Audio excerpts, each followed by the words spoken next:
Chess is a game of strategy. When you think about it, you usually imagine a long game where you're trying to slowly outmaneuver your opponent. However, what if I told you you can win a game in under 10 moves? In this video, I'll be talking about 6 opening traps with both the black and white pieces to quickly crush your opponent and get a winning position. Keep in mind that they are called traps for a reason. They might not always work, but even if your opponent spots it, you will still be able to have a solid position with many fighting chances. If you enjoyed this video, please be sure to like and subscribe if you haven't already. I know I haven't uploaded in forever, but I'm finally back and I plan on uploading a lot more frequently, so be sure to comment down below what kind of videos you want to see in the future and I'd be happy to hear your ideas. Now let's get started with the video. Okay, so the first trap we have is the Sicilian dragon from white's perspective. So white starts with e4, black responds with c5. We go knight f3, d6, d4, c takes d4, knight takes d4, knight f6, knight c3, g6, and now white goes bishop e3. And here black has several different options, but if black goes for what looks like a natural move, knight g4, attacking this bishop over here, this is actually terrible and just losing for black because white has this move which is bishop goes to b5 check, and black here has several different ways of responding with it. We can look at first the most natural way, which is blocking with the bishop, but here I'm gonna pause for a few seconds and let you see what move white has to win a piece immediately. Okay, so white can go for the brilliant queen takes g4 because the black bishop can't take back since it is pinned by this white bishop over here, and white's just up a piece.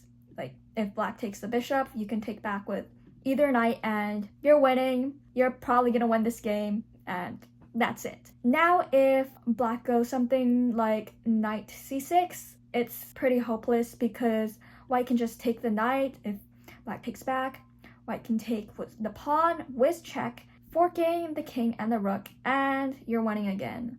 Now let us move on to a trap with the black pieces. So white starts with d4, black goes d5, white goes bishop f4, which is the London system. And here, I would say this trap only really works well in blitz and bullet, where white is unprepared and just naturally goes for the London system setup. So here, the trap is very sneaky. It is actually going h5, and if white just does their normal development moves, which is e3, then black can go for e5, and this looks absurd at first because it just sacrifices a pawn, but whichever way white takes it, let's say they take it with the bishop, then black can go f6, the bishop has to move back, black can go h4, the bishop moves again, and then black goes g5, completely trapping the bishop. And here black is better. The engine says it's about negative 1.4, so you're about a pawn and a half up, because now let's say white does a desperado sack like bishop takes g5, then you can just take back the pawn and you're up a piece for 2 pawns, which I would say is pretty good odds at a win. Let's go back quickly and cover if the take was the pawn. Then you can just go g5 right away. The pawn is protected by the queen, the bishop has to go back, and you go h4, trapping it again.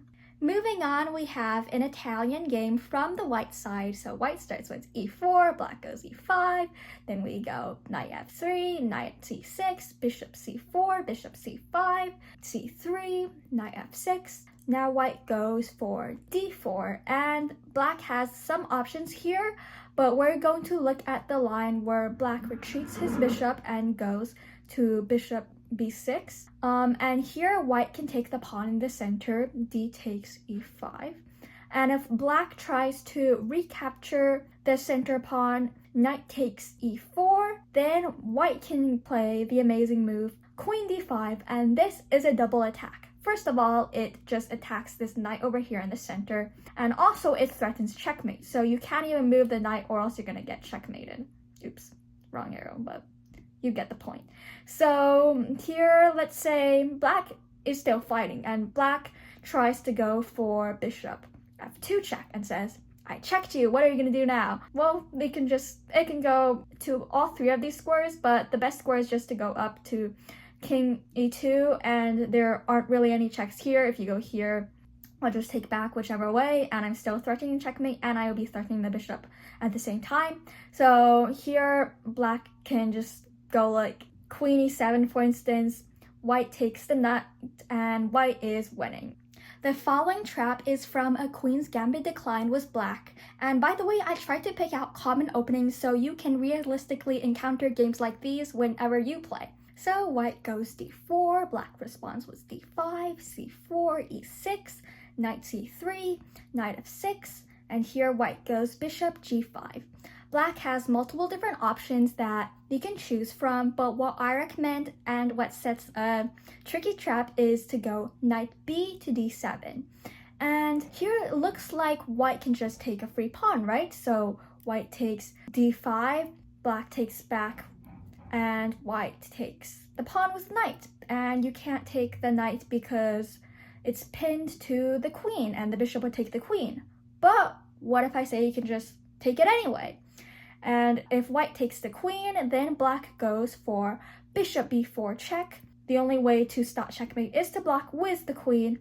Black takes it, white takes it, and you take the bishop in the end, and you're up a piece for a pawn. And this is winning for black. So the key idea here is that you impose these limitations on yourself, like you cannot take a piece because it is pinned, but you have to think about what happens if you can take the piece. And if you think this way, you'll see that there are many moves that you would think that you can't play, but you actually can, and that's the key.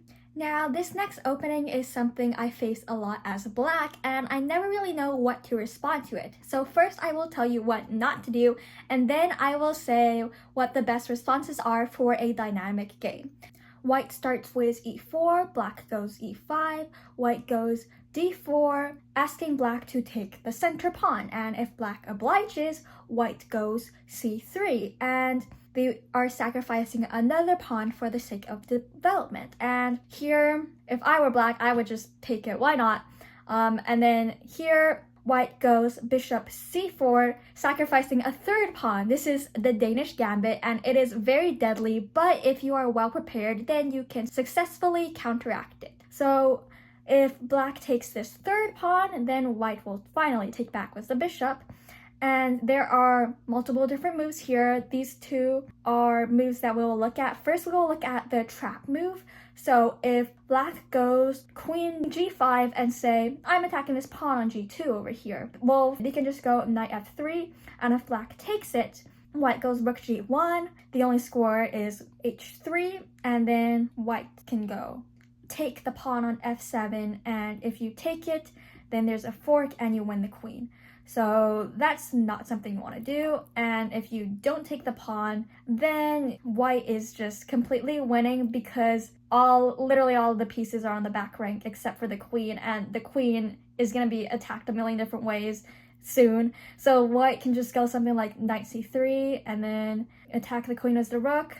And then just play a few moves here. Now white is threatening the rook and a fork, so white is completely winning. Now let's go back a few moves to, instead of queen to g5, the best move here is knight f6, and this is a very interesting game. Engine says it is negative 0.4 for black, but white is completely up in development. They have a very deadly bishop pair already looming, and basically this is a continuation of the game, like this.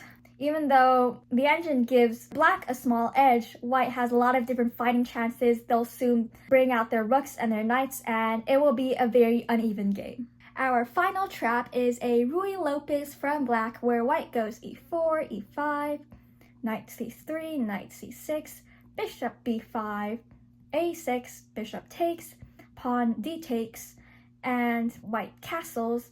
Here, black can go bishop g4. If white goes h3, trying to kick away the bishop, black will say, no, I'd like my bishop to stay there, and go h5. And this is also called a fishing hook, where if white takes, black will take back, let's say white thinks, oh, I have a free pawn in the center and takes that pawn, well, they're about to get mated. So here black can go for queen h4, and white, maybe they think they can get out of it if they go f4, but here the key is to go g3 and cut out all the oxygen, all the escape squares from the king. And let's say whatever they do, they have one move here and then they're gonna get checkmated. Anyway, those are all the opening traps I have for you today. Let me know which one you think is the best. And remember to like and subscribe. Until next time, bye!